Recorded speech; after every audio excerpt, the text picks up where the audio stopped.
Hello, everyone. Welcome back to Comics for All. Today is Thursday, January 15th, 2026. My name is Jameson. I'm your host here at Comics for All, a comics librarian where comics, creativity, and community all connect. Our weekly interview segment called Ink and Insight is today. And today we have Ben Ferrari of Pilot Studios. Ben, thank you so much for taking some time out of your schedule to join us. The first question we like to ask everyone is, what got you hooked into comics as a reader?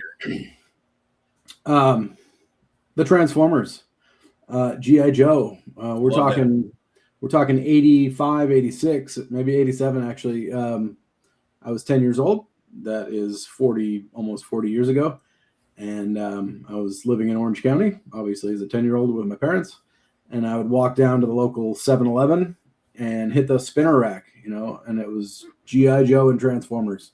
I think I figured out pretty soon that there were comic book stores existing, but for a while, for a couple of years, it was the 7-Eleven and spinner racks. That's mostly the Larry Hama era, right? Yes, absolutely. Yeah. Larry Hama was great. And I read probably the first 100 issues of G.I. Joe before I don't know, did I grow up or did I get tired of it? Who knows, right? So G.I. Joe and Transformers on a spinner rack at 7-Eleven in Orange County, California. Excellent. And we were talking before we actually got on a little bit. What's the best comic you've read in the last year? You said you go to the comic shop weekly. What's something that's really stood out to you?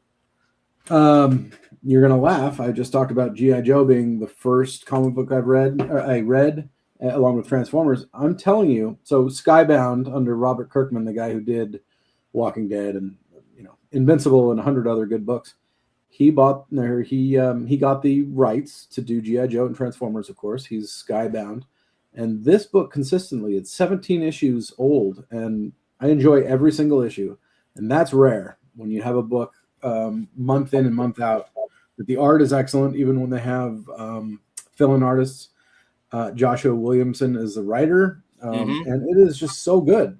It takes the Larry Hama formula, the Larry Hama stories that we know if you're a G.I. Joe fan, and it sort of redoes them, but in a better way. It really does. It takes that template and gives it twists and new ways of introducing all these characters. Right. The dialogue is great and the art is great. I mean, it is a perfect comic book at issue 17, easily. Yeah. I've read some of the other titles in that Skybound kind of Energon universe, the Transformers, some of the GI or Cobra Commander, and some of those titles are pretty good too. They're great. And they started, like you were saying, with Cobra Commander, and then Duke and Destro, Scarlet. I think were those the first four. And I think Sinestro's got one too. Yeah. They were hit and miss for me, those miniseries. And then so they did those miniseries, and then they started the ongoing Transformers. Maybe Transformers was already going, but they started the ongoing G.I. Joe series. And G.I. Joe is better. Are you reading G.I. Joe? No, actually, now that you talked about it, I definitely want to go pick it up now. I'm telling you, if you like those series, those minis, G.I. Joe, the ongoing is better. And you're a trades guy, you're a hardcover guy. I'm sure they got them available. And then Transformers, is a close. It's a second or third place behind G.I. Joe, believe it or not. Right? Brought another Robert Kirkman book. Yep. Daniel Warren Johnson's been writing it for 25 issues. Drew the first 8 or 7 issues, and it's always good. The last 10, 12 issues, not as good, in my opinion. And then 2 or 3 issues ago, Robert Kirkman again, Skybound, Walking Dead, Invincible. He took over the writing on the book. And Dan Mora is drawing it. And I'm telling you, the book is suddenly my number 2, easily behind G.I. Joe. So I read a lot of comics, but Skybound, I don't read everything of theirs. I don't try everything. But G.I. Joe and Transformers are consistently excellent. Yeah. Love that. So for any viewers out there kind of meeting you for the first time, kind of who are you in the comics world, and what is Pilot Studios all about? If I haven't met you before, Ben Ferrari. I've been making comics for 15 or so years. I started during the financial or the financial meltdown, the Great Recession, 2008, 2010. I've been drawing since I was 10, like I said, but I started making comics with a guy named Kurt Belcher, Jay Hewer, soon after that. And we've just been cranking them out. So for easily 15, 16, 17 years, I would say I've been part of over 100 books. Wow. Yeah, I mean, I have a wall full of framed books. I only have about 20 on my wall, but there must be, at one point I had a good 40, and that was 10 years ago. So anyway, I'm well over 100. A lot of those are mine as Pilot Studios. A lot of those are just helping other people with their books. I'll do covers if they want me. I'll do pinups. I'll do short stories. There's a guy named Warren Montgomery. I've done a couple of short stories for him because he does things for me. We're all, struggling publishers, and we end up trading work a lot of times. We're friends, and we help each other out when we can. So Pilot Studios is my regular publishing thing. I've also had 2 series published through Red 5 Comics. I created a series called The Carriers, weaponized carrier pigeons and their New York adventures. And that was published over, I want to say 2022 through 2024. We did 2 volumes, a total of about 10 issues. Created by myself and Erica J. Heflin. And then a book called The Sun Chasers, which is about the son of Hitler out to redeem the Hitler name. He's a good person taking out people like his father. Sort of like the Punisher with a much better backstory. And I created that along with Buck Weiss, and we put out a graphic novel with Kurt Belcher, my longtime collaborator, on that one. And these days, so I would guess I've created a dozen or so series and done multiple issues for all of those. And these days I'm full-time on a book called Kanin the Marauder. I love Conan the Barbarian, and I decided to make something of my own in a similar vein. I realized that Kanan the Marauder is very on the nose for Conan the Barbarian. Oh well. Kanan the Marauder is a humanoid rabbit far in the future. It's got the obvious rabbit elements, so I like to say that it's a little bit Usagi Yojimbo. Mm-hmm. And Conan, of course. We don't do any magic. It's just all swords and sandals and violence set in set in those times. So I guess that's me. If you want to know who I am, I'm always making comics. That's my main hobby. I do it at night after I have 3 kids. I'm married, and they're all older now, 16, 16, and 19. Wow. So I have plenty of time to make comics after work. My wife's really kind about it, and she does her thing. I do my thing, and we meet up after we're done. Yeah, I guess that. Well, that actually leads right into my next question, which is kind of, what does a typical creative week look like for you when you're juggling art, writing, work itself, your day job, and maintaining this Kickstarter right now? Yeah, so like you said, I have a Kickstarter right now. It's my 10th for Kanin the Marauder #2.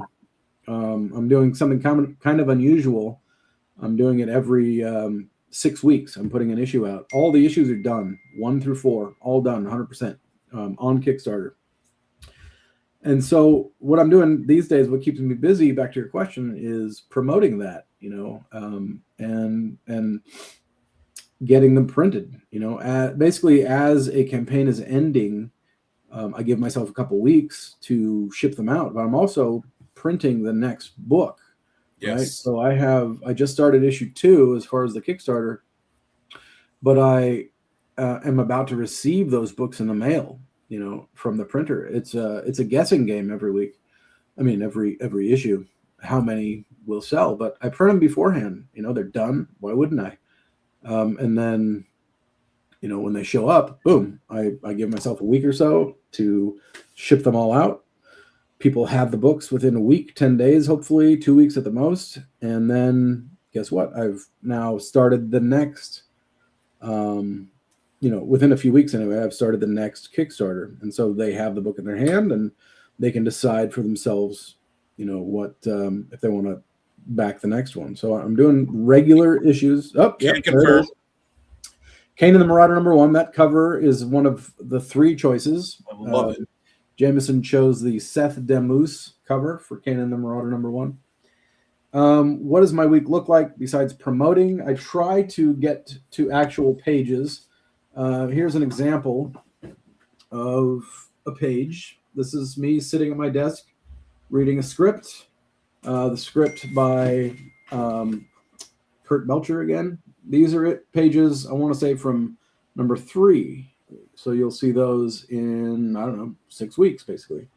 Or at least it'll be online. And then there's a couple of pinups, covers, there we future go. stuff. Yeah. I'm pretty happy with this one. I haven't had this one colored yet. It'll be a future cover. I'm pretty happy with it. And then another one with a character named Sharky. And some of the original art is for sale as part of the Kickstarter, correct? Absolutely, yeah. Issue 2, I have my cover. Right, we're doing 3 covers on every issue, and I have my cover as an option. So that is available. Yeah, so I'm promoting the Kickstarters. I'm drawing pages. Finalizing files for future ones. I've got another book called Warhawk and Magni #3, which was written by Jay Hewer. I did a bunch of art for it. Stephen Wilcox did a bunch of art. I don't know if you're familiar. Mm-hmm. And I'm putting together issue 3 that Jay wrote and Stephen did the art on, and Kurt Belcher inked. And then I'm also putting together a trade paperback of all 3 issues at the same time. Yes. So, I can't actually put that one on Kickstarter yet because I have to do the Kanin the Marauder stuff, and then we'll get to that 3rd issue and trade paperback. And then I'm also working the pages that are on my desk right now are for a 5th issue of Kanin the Marauder. So, lots of stuff going on. Sounds like quite a busy week. Yeah. So now we kind of are going to actually delve into the character a little bit of Kanin the Marauder, or who or what is Kanin the Marauder. You touched on it a little bit, but how would you pitch it to someone who's never even seen the artwork before? How would you pitch it? Well, I like to say he's, as I mentioned, Usagi Yojimbo, just because he's a rabbit, but he's also right. Conan the Barbarian. And one of my favorite things about Conan is that he's not perfect. He's not even a good guy. Mm-hmm. He does heroic things, but he's also a womanizer. He is a heavy drinker. He's not particularly happy, right? He's a wanderer. Mm-hmm. And that, to me, is more interesting than the perfect superhero stuff. I collected superheroes for years. I read a zillion of them, and I'm over that. I like a little bit more edge to my comics. And so Kanin the Marauder is in that archetype. He's not particularly nice. He's not particularly smart. He does dumb things. He doesn't see things that other people are seeing. Yeah. He likes to go into the pubs, and he will kill you if you annoy him. I think that's fun. I think that's a interesting story, and the story itself is excellent too. But the character that's what's interesting to me is something not so squeaky clean. That makes sense. And this kind of goes into the next question I had was, who is Kanin at their core? Kind of what drives him? What internal conflict are you most excited about in exploring it over the series? Well, people show up in the tavern while he's having a bunch of beer, and they're begging him to go save their daughter or go, save the tribe. And he's just like, "Oh my God, give me a break." I think that's funny. Like, so that's who he is. He's kind of an uncouth marauder. Mm-hmm. Okay, so what sort of things does he go through? Well, he, in the first issue we're introduced, he kills in the first issue he kills a warlord, and the son begs him to spare his dad's life, the warlord's life, and he, I don't want to ruin things for you, but he doesn't listen, and then he's dealing with this kid who he's killed the kid's father. He's dealing with this kid throughout the 4 issues. That's really what this 4 issues is about, is Kanin the Marauder and this kid named Thamund. And it's funny. You got sort of a lone wolf and cub element, with him Yes. taking care of this kid. And then the end, by the fourth issue, we've turned it on its head. Kurt came up. So these are my plots, Kurt's plots. We sort of mashed them together and worked on them together, his script, and he came up with something great, as far as how that whole conflict between Kanin the Marauder and this kid is resolved. I think it's kind of unusual how we ended the story. So I'm looking forward to that being out there. I do want to mention one other thing, if I can. Sure. So we have Kanin the Marauder. He's in his, I don't know, he's in his middle years, maybe in his 30s, say, or 40s. We're actually also doing stories about his childhood. Yes. And so the main story is Kanin the Marauder. We have an era of his life called Lil Kanin, and he is a child. And so we're working on our second short story of Lil Kanin. And so you got a short story in issue 1.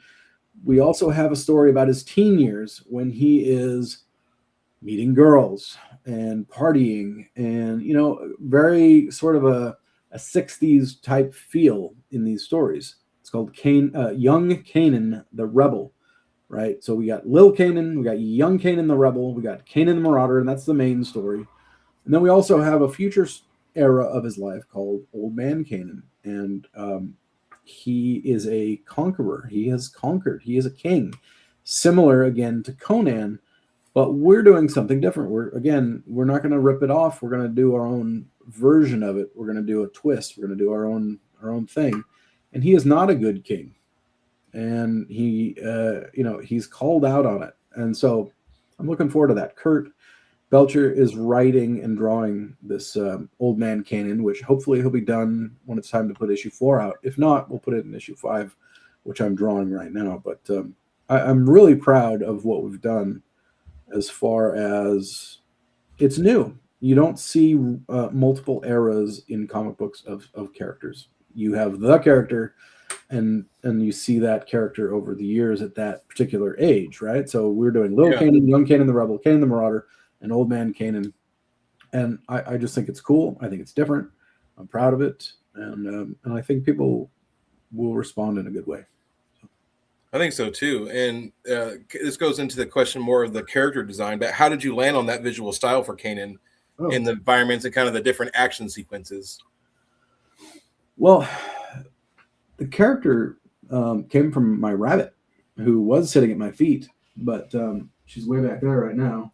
The black and white design, I have a rabbit that I share my studio with, and that's physically, how he came about was the black and the white. The upper half of his face is black, the bottom is white, and I just think the rabbit looks cool. So that's how he physically came about. As far as the environments, this is set far in the future. The oceans have risen and fallen over thousands and thousands of years. And so the oceans are full of nuclear waste and energy and all these other things. And it's basically caused a rapid mutations and evolution in all these animals. And we touch on that plot point and that origin briefly in issue 1. I don't want to spend much time on it. It's not interesting to me why we're where we are. We're just having these adventures. And so, but I thought we should talk about how we got there. So you have the classic sort of sword and sorcery backgrounds, thatch hut. Is that what it's called? Thatch roof hut. Mm-hmm. And, all these things from sword and sandal movies and TV shows and all the rest and books. And then, but we also have a very tiny element of modern, our time. At the end of issue 1, he's stumbling through a cave that's been exposed as they're wandering these caves, and there is a city that looks a lot like San Francisco. So you'll see elements of the past, our present, throughout the series too. But we're not gonna focus on it. It's not gonna be a big deal. We've discussed some side characters having adventures in these, with these older artifacts and structures, but I just want to do Conan as a rabbit, basically. And it definitely has that feel to it. I definitely have to say that. Cool. Without the magic, I don't want to do magic. There's no magic going on, you know. All Right. the Conan, there was lots of sorcery and magic and sorcerers and sorceresses, and we're staying away from that. You know, there'll be some weird things and cool things, but mainly this is an adventure book. Excellent. So now we actually get to do a nice little dive on the Kickstarter itself, which I did put in the comments. And if you are not able to attend live, it'll be in the description of the video when we post it to the YouTube channel. But it did launch yesterday, which is pretty exciting. So what are the main goals of the Kickstarter in terms of funding, and what does that funding go towards? The main goals are really small. You know, this is my 10th Kickstarter, and I've had a close to $10,000 on one of my Kickstarters. I did 3 volumes of a book called Always Punch Nazis over the last couple of years, and they were successful. They were high dollar in my world anyway, right? And this is Kanin the Marauder is an unknown character. Conan is popular in comics these days for sure. He's having a resurgence because of the quality comics they're putting out. But most people don't read Conan. Conan is not, PC. He's not something that a lot of people are into. Superheroes rule the day, of course. Yeah. In the U.S. And so I wanted to keep it small. You know, I started small at a $500 goal, which, to put that in context, you know, usually it's $2,000 or $2,500 is a typical starting goal. So I went small at 500. A usual duration of a campaign is 30 days. I went for 2 weeks. As I mentioned earlier, I want to put them out rapid fire. Yes. So so these are 2-week campaigns. I'm on day 2 right now. We surpassed the goal yesterday on day 1. Again, it's a $500 campaign, so it's as excited as I am. It's a tiny goal. So naturally, I hope to, my goal is to grow the audience for the character, because I'd like to do these comic books for a long time. I think we hit somewhere around 1,200 on the first one. And my goal is to beat that, and I think we're almost at 600 or 550 something right now. And so we'll probably beat the last one. Naturally, I'd like to beat it by a lot if I could. Absolutely. Yeah, I mean, comics are expensive to make. I do the art on these. Kurt and I work for free. I do all my art, obviously, for free. It's my comic book, my creation. Kurt does it for free. I give him a cut at the end. If there's something, left over, we'll split it. But the colors and the letters, those are not things I do. And that costs a lot of money. Yeah. So these, whatever we're making goes towards the printing bill, the colorist, and the letterer, So shout out Alex DeLuca. Alex DeLuca, yeah, he did the first 2 issues. He did this issue. In the first issue, I got a guy named Warren Montgomery, who I already mentioned, on issues 3 and 4. Federico Pepita Siak Jr.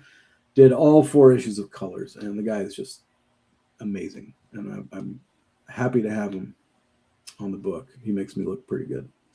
Fantastic. Yeah. So for anyone who kind of missed issue 1 and is jumping in at issue 2 now, is there any specific tiers or rewards that would help people kind of get caught up? Yeah, for sure. I have a number 1 and 2 tier. You know what I mean? There's a little bit of discount on there. I don't want to do a huge discount for issue 1.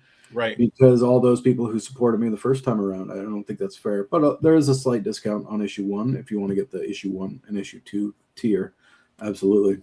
Yeah. And then, for a couple more bucks, I'll sign the book. There are what's called stretch goals, as an aside. And I just decided yesterday, because we already passed the main goal, I'm going to do a sketch of Kanan on every board, every backer board. You put the comic book in the bag with a board behind it. As a thank you to everybody, I'm going to do a head shot of Kanin the Marauder on every single one. So I'm committed to that, and that's fine. I love drawing the character. I can't wait. It's a little more exciting to get some little bit of original art than a postcard or a bookmark. Both of which I love doing, by the way. Nice. All right, now I actually got the Kickstarter page pulled up here. Can you actually see it? I can. Nice, there we go. So, What was my next question here? Let's see. My next question was, how does the Kanin campaigns, if they do, fit into the larger Pilot Studios catalog? Do you see this as like an anchor series for it, or as part of a wider shared universe? I did a wider shared universe. We had multiple books, and not only did we have multiple books, we teamed them up. So we had Saturn and Orion, we had Dive Bomb, we had The Sun Chasers, which is now published by Red 5 Comics. I had 4 or 5 different books, The Silent Night, and we put them together. We did different books for each of them, solo books, and then we did something called Zion Wars, where we teamed all these books up. We put all these characters together in a really great story written by Jay Hewer. So that's my shared Pilot Studios universe. Kanin the Marauder does not fit into that. Kanin the Marauder is its own thing, no doubt about it. Carriers, which is the weaponized carrier pigeon book for Red 5, that I would say is my biggest as far as a flagship, right? I've done 10 issues of that, published into stores. I've got some interest. How do I put this without... there's a company that is trying to make it a cartoon. So they have put together a pitch package, and it's going to networks for pitches. You know, these guys took my comic book, Erica J. Heflin, and 10, 15 other people who helped me make it. They took those books and they made a pitch package, and they pitched it in the last week to Disney, and Nickelodeon is coming up. So I won't say any more than that because people might get mad at me. Right. I'm probably already saying too much. But anyway, there's nothing concrete, nothing for sure. But man, I am excited. That is my flagship book. That is the anchor. Is that what you said, anchor? Yep. That's it. You know, the carriers. I'd like to make more of those books someday, actually. And believe me, if it gets picked up as a cartoon, we'll have regular carriers books out again. Absolutely. And you kind of touched on this a little bit in terms of the different eras of Kanin, but specifically in issue 2, what kind of a story or what part of the story our readers can expect to find when they delve into issue 2? Besides, I want to say the second issue is 22 pages of the regular story. Okay, nice. But you also get a 5-page Kanin the Marauder, so not a different era, just another Kanin the Marauder story by James Banderas Smith. He is extremely talented artist. Are you familiar? Yes, I am. Yep. The guy is just doing some amazing stuff. He does his own book called, I want to say it's called Balloons and Papa. Does that sound right? I think so. I just supported his 8th issue on Kickstarter. Check it out. Nice. And he started doing some random stuff based on my character, and then Kurt and I, we sort of...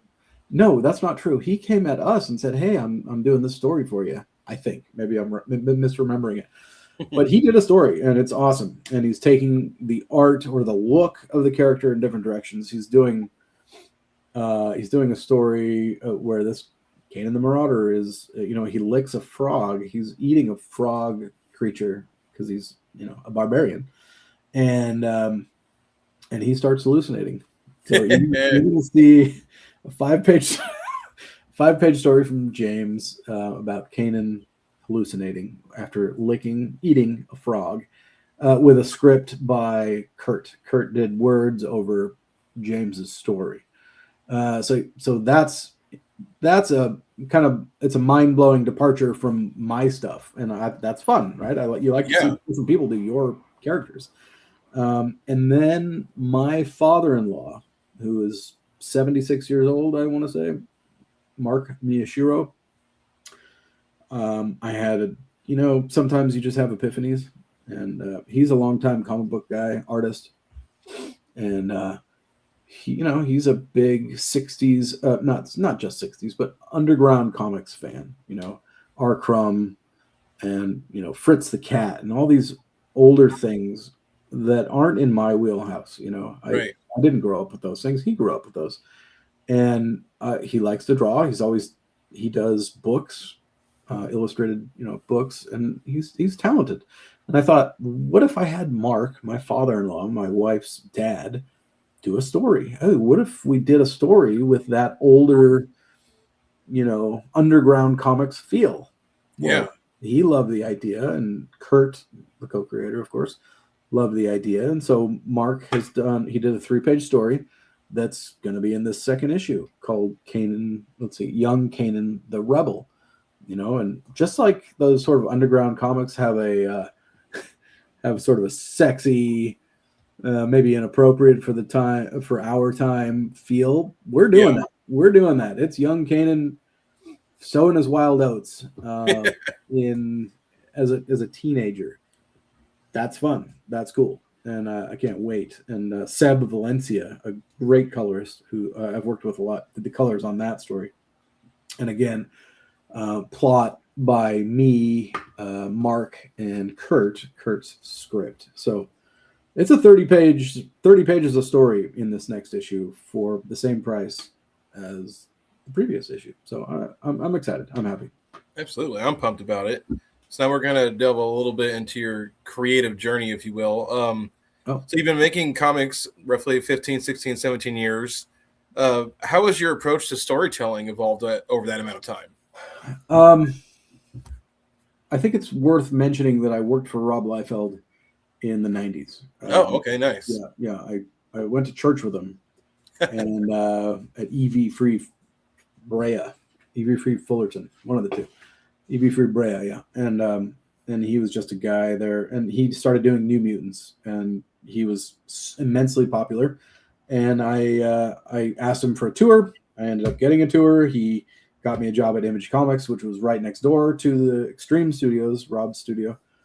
And I was there for a couple months, and then Rob said, "Hey, I'm going to take you over to Extreme Studio." So I started my creative journey. You mentioned journey, so I thought I'd mention it. Yeah, absolutely. I started, I learned how to make comic books with Rob Liefeld, basically. And, the experience there blew my mind. It was the best and worst experience of my entire life. I'll never forget it. I value it. I cherish it. And it didn't end well. That's a whole nother story. But that was in 96 when it ended. And I didn't draw money comics until about 2001, where I started drawing again. So I guess that's a good question. How did the journey? Did you say storytelling? Yeah. How has your approach to storytelling, has it changed over time? It's changed a ton. I think when I first started drawing regularly in the 2000s, I was just making up as I went. I wouldn't sit down and write a script. It was just what's going to happen next, and I do a page, and then this is going to happen on the next page, and it was a lot of fun. I finished 4 comic books over maybe 8 years, called The Long Hunters, and then you meet people, you meet writers, and you become friends with them, and they end up sitting down and writing scripts for you based on your ideas. Right. And so I've been drawing Kurt's scripts and Jay's scripts for a long time, and that's how it starts. So I'll basically, the way I work making comic books, I'll come up with an idea, a big idea, a name, a title, and the general theme, and then I'll talk with those guys, and they will tell me it sucks, or they'll tell me, yeah, that's great, and one of them will sort of, I got that one, and they'll grab it and they'll sit and develop it, and we'll develop it together. And they will write a script, and I'll get the script and I'll start drawing. And that's been consistent for a long time now. That's how I make comics. I come up with an idea and a name, and I get somebody who likes to sit at the computer and actually write a script. I'm very lucky, extremely lucky. If it was just me sitting here by myself, I'd never get anything done because I'm not a writer. I have written, and I do occasionally write short stories, but that's not where my interest lies. That's not where how I love to spend my time. I like to sit at the drawing table. So that's where we're at now. As Kurt is writing scripts and I'm drawing them. Excellent. And this is actually a good question, more on the kind of the publisher side of things. But how do you balance that, if you will, publisher brain versus kind of artist writer brain, and not burning out between the two? It's hard. It's really hard. In fact, I think I've quit a few times. I think in the last couple years, I've decided not to publish anymore, at least one time.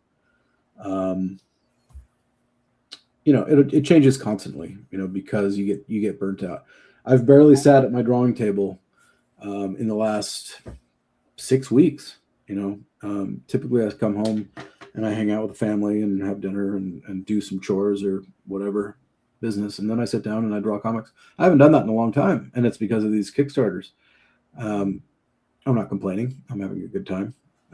But yeah, there's only so much time in the day, so Yep. I just stop, and I don't beat myself up over drawing, and over not drawing, I should say. And eventually I always get back to it. This happens regularly,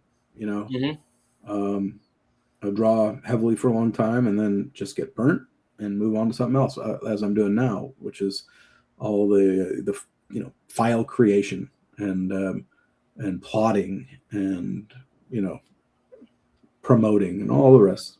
Yes. So you just got to take breaks and downshift and do the different things in order to not burn out, I think.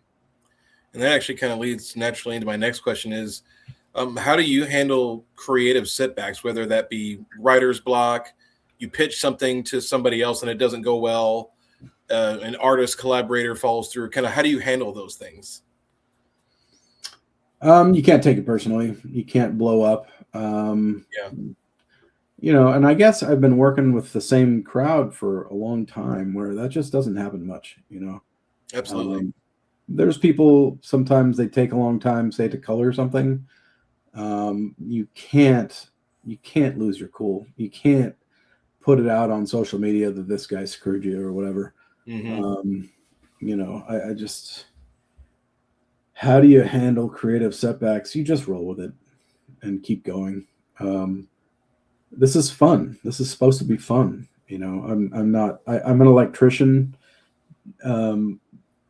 day to day, and that, so this making comic books it's a creative outlet, and it's fun, and I take pride when a book comes out. I take pride when a book shows up in the mail from the printer. It's fun. And so, and luckily I'm not making a living at it, as I said, because I'm an electrician. And so why would I get mad if something's doesn't go my way or isn't perfect? And the other part is it's mostly a collaboration. Occasionally I pay people, but that's, most of this is people just working together because we love making comics. So creative setbacks, you just shift gears and do something else. That's right. That's a good attitude to have. So now it kind of brings us to our closing section, but we're not done yet. But how do you, Ben, do you engage with readers more online, at conventions? What does that fan interaction look like for you? Fan interaction, I think the best, I'm no superstar. I'm nobody. And so last year, for Red 5 Comics, I have 2 series out with them. And there's really no interaction with people who buy those books except at conventions. It's not like somebody's writing me. I'm not getting fan mail. They're out in stores and I'm proud, and then they disappear. A kid showed up with his mom with a couple issues of the Carriers last year, and nice. I was blown away. That was the first, He walked up with a couple of comics that he had bought in a comic book store, and he loved them, and I signed them, and we took some pictures, and he waved goodbye, and I'll never forget that. That was kind of the first time somebody's brought my comic books to a show specifically. No, that might not be true. Maybe other people have, but this one stood out in my mind as being a little bit different, a little bit special.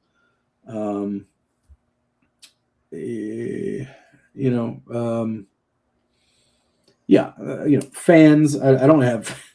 I'm not going to say I have fans. I guess that's the point. You know what I mean? Some people read my comics, and I have friends, and I have people who are backing my comics on Kickstarter, and so, but interaction is rare, I guess, is the point. Do you happen to know when your first convention appearance in 26 is going to be? That's a good one because I backed out of San Diego after multiple years of going because it always affects my family life. It's summertime. It's my kids are home, and I won't have them very long. So unfortunately, I had to step away from Red 5 Comics this summer, which is a bummer because I have a ton of fun. Alex DeLuca's there. Scott Chitwood is a great publisher with Red 5 Comics.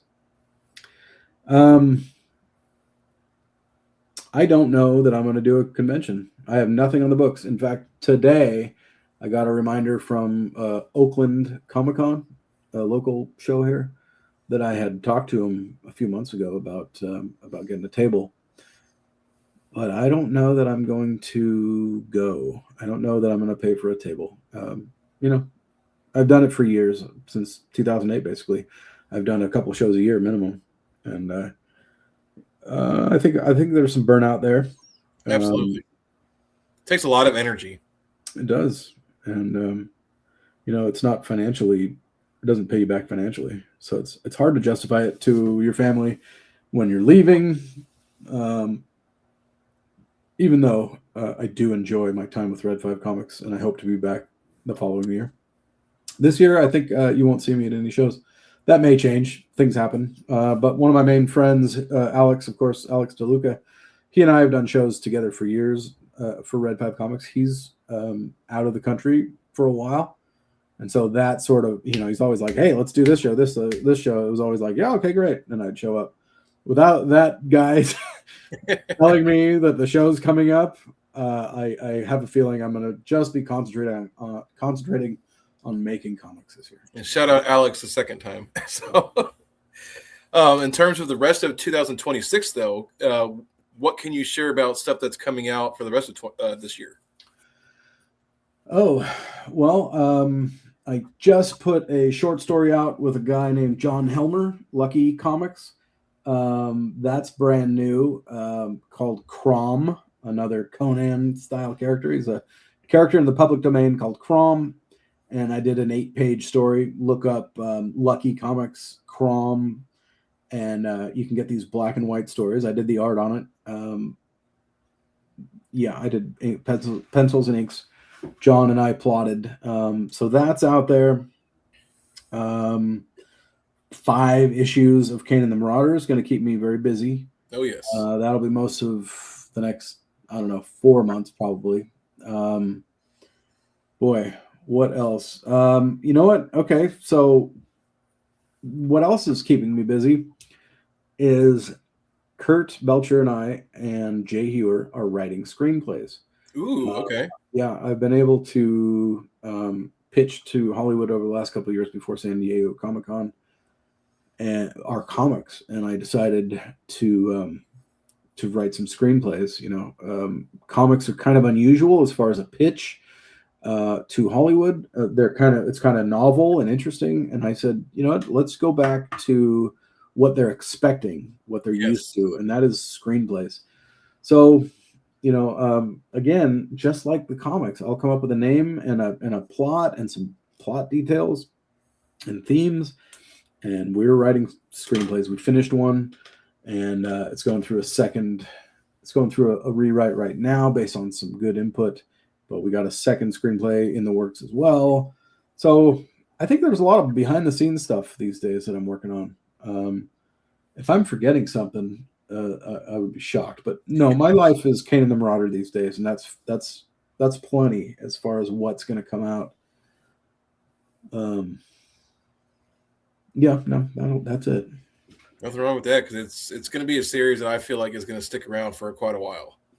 We're going to do the 4 issues and then a 5th issue one-shot adventure, standalone adventure, and then we'll do more after that. But that's what's on the books right now. So fantastic. Yeah. So where can people find you and Pilot Studios online? I'm not so good about Instagram, but Pilot Studios Official on Instagram is where I am. Pilot Studios on Facebook. Ben Ferrari is my regular account, of course, on Facebook. I'm on Threads as well, Pilot Studios Official. And then I jumped on to TikTok because I need to sell some comics. As I mentioned, I did a Always Punch Nazis series of graphic novels. I put them together in a hardcover. It's a beautiful hardcover, matte black with an Always Punch Nazis gold foil logo right in the center. Yes. 220 pages. I still want a copy. Well, I have them because I have hundreds of copies sitting in my house, and so I'm trying to sell them. So I've moved on, and I'm doing some TikTok promotion for Kanin the Marauder, but also plan on some Always Punch Nazis as well. You know, I don't want to spend every second online, even though these days, politically, it's a time when I'm spending a lot of time online, unfortunately. Absolutely. But I'm trying to sort of balance that with selling comics, if that makes sense. It does, and that's a fair point. So the last question to close us out is kind of an oddball one, but do you happen to have a favorite snack or meal as a go-to when you need to work on a project? My snacking and meals happen early because I'm almost 50 and I can't eat past like 6 o'clock or I will gain a lot of weight. But I will have a beer or two. I do enjoy a beer or two while I'm working. You know, I do eat some chocolate from time to time. But I try to keep the food away from my drawing table. That's fair. More sanitary that way. Friends, you know. So. All right, Ben, thank you so much for taking some time to join us today. It's been a great conversation. I'd love to have you on again. In fact, Ben will be on for issue 3. We'll have him on for issue 3 and potentially even Kurt, which is really exciting. So be on the lookout for that. But again, everybody, thank you so much for joining us today. This has been Comics for All's Ink and Insight segment, where comics, community, and creativity all meet. Ben, thank you one more time again for joining us, and we'll see you soon. And everybody, thank you so much. Thank you, Jameson. Appreciate it.